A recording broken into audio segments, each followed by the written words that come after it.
When working on your forecast, picking a proper order schedule and transfer schedule is critical towards us telling you how much inventory you need to order or transfer. Now, when you're on the order schedule, there are a lot of different ways that you can set it up.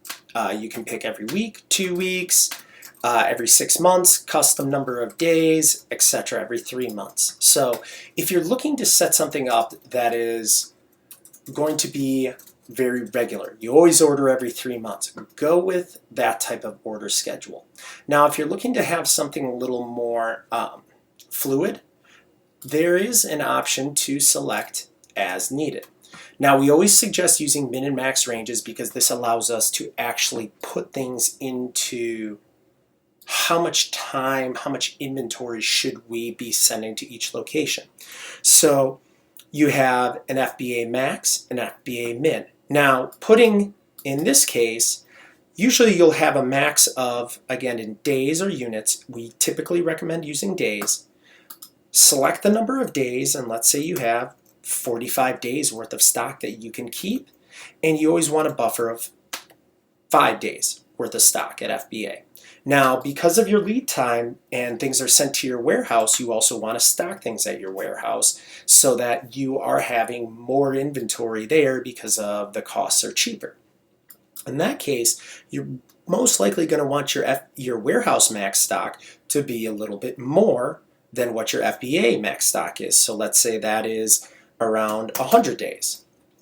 Because maybe you want to order every close to around 3 months and you want your buffer stock to be 10 days. Okay, so this gives you a max days of stock of 145 days. Obviously, you can adjust these numbers accordingly, but this is the concept behind this. Now, once you're ready to save and apply it, you can either choose to round up to the nearest carton if you want, and always remember that you can use the down arrow to save and apply to all forecasts, supplier marketplace, etc. I'm just going to save and apply it to this one. Now, once that's been saved and applied, you'll see that the 145 days max. And when you go to your transfer schedule, if you also want that to be as needed, it's going to follow the similar concept.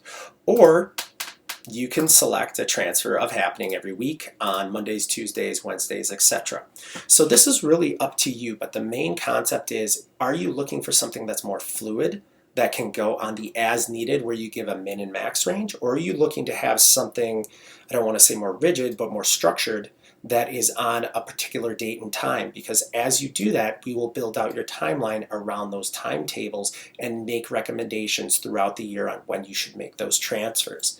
The nice thing too is that when we look at your inventory timeline, we're going to look into the future to look when are there going to be any seasonal sales spikes and account that into the number of days for that inventory so that you will not run out, or we will recommend a larger order when you have a higher seasonal sales spike or lightning deal, because we need to fill more of those days, or we can fill more of those days with max stock.